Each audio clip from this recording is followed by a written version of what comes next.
မင်္ဂလာပါ DDB News Channel မှာကြိုဆိုပါရစေ။ဒီနေ့တော့မြင်ငါကွန်ဆောင် Joshua Van ရဲ့ UFC 328 Flyweight Title ကာကွယ်ပွဲအကြောင်းကိုအသေးစိတ်ဆွေးနွေးသုံးသပ်သွားမှာဖြစ်ပါတယ်။ Joshua Van ဟာဂျပန် Fighter Tatsuro Taira ကို Round 5မှာ TKO နဲ့အနိုင်ယူပြီးသူ့ရဲ့ချန်ပီယံခါဘတ်ကိုအောင်မြင်စွာကာကွယ်နိုင်ခဲ့ပါတယ်။ဒီပွဲဟာဘလို့စိတ်လှုပ်ရှားစရာကောင်းခဲ့လဲဆိုတာကြည့်လိုက်ရအောင်။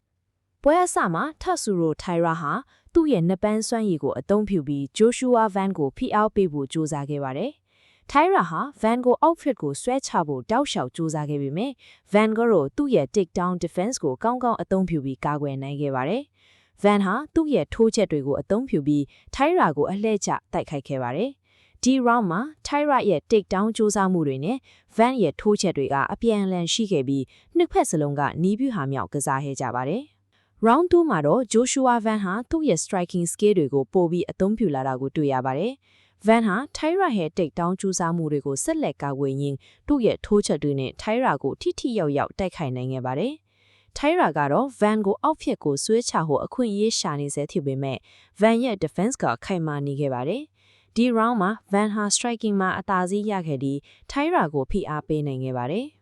Round 3မှာတော့ Tatsuro Taira ဟာပိုပြီးပြန်လည်ခုခံလာတာကိုတွေ့ရပါတယ်။ Van ရဲ့ထိုးချက်တွေကြောင့် Taira နာကျင်ရပေမဲ့သူဟာဆက်လက်တိုက်ခိုက်ခဲ့ပြီး Van ကို takedown လုပ်ဖို့အခွင့်အရေးတွေထပ်မံရှာဖွေခဲ့ပါတယ်။ Van ကတော့သူ့ရဲ့ထိုးချက်တွေနဲ့ Taira ကိုဆက်လက်ဖိအားပေးခဲ့ပြီး Taira ရဲ့ takedown ကြိုးစားမှုတွေကိုလည်းကောင်းကောင်းကာကွယ်နိုင်ခဲ့ပါတယ်။ဒီ round ဟာနှစ်ဖက်စလုံးအတွက်ခက်ခဲတဲ့ round တစ်ခုဖြစ်ခဲ့ပြီးအပြန်အလှန်တိုက်ခိုက်မှုတွေနဲ့ပြည့်နှက်နေခဲ့ပါတယ်။ Round 4မှာတော့နှစ်ဖက်စလုံးဟာပင်မနွမ်းနယ်မှုတွေစတင်ပြသလာတာကိုတွေ့ရပါတယ်။ဒါပေမဲ့လည်းသူတို့နှစ်ဦးစလုံးကအရှုံးမပေးဘဲအကျိတ်အနဲ့ဆက်လက်တိုက်ခိုက်ခဲ့ကြပါတယ်။ Van ဟာသူ့ရဲ့ထိုးချက်တွေကိုဆက်လက်အသုံးပြုခဲ့ပြီး Taira ကလို့takedown လုပ်ဖို့အခွင့်အရေးရှာနေစေဖြစ်ပါတယ်။ဒီ round ရဲ့အဆုံးမှာတော့ verdict score ကတဲ့အရာနှစ်ဖက်စလုံး2-2တရေချက်အနေနဲ့လို့သိရပါတယ်။ဒါဟာနောက်ဆုံး round အတွက်ပိုပြီးစိတ်လှုပ်ရှားစရာကောင်းလာစေခဲ့ပါတယ်။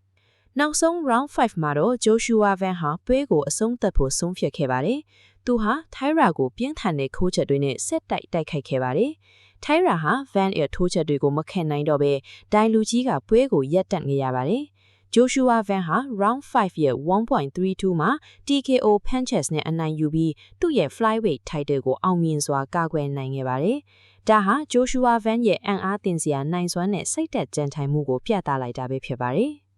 Joshua Van ဟာ UFC 328မှာ Tatsuro Taira ကိုအနိုင်ယူပြီးသူ့ရဲ့ချန်ပီယံခါဘတ်ကိုအောင်မြင်စွာကာကွယ်နိုင်ခဲ့တာဟာမြန်မာနိုင်ငံအတွက်ဂုဏ်ယူစရာကောင်းတဲ့အောင်မြင်ပွဲပဲဖြစ်ပါတယ်။သူ့ရဲ့ကြံထိုင်တဲ့စိတ်သက်ထူးချွန်းတဲ့တိုက်ခိုက်ရေးစွမ်းရည်တွေကကျွန်တော်တို့ကိုအံ့အားသင့်စေခဲ့ပါတယ်။ဒီလိုမျိုးစိတ်ဝင်စားစရာကောင်းတဲ့ content တွေကိုဆက်လက်ကြည့်ရှုဖို့ကျွန်တော်တို့ရဲ့ YouTube Channel ကို Subscribe လုပ်ထားဖို့မမေ့ပါဘူးနော်။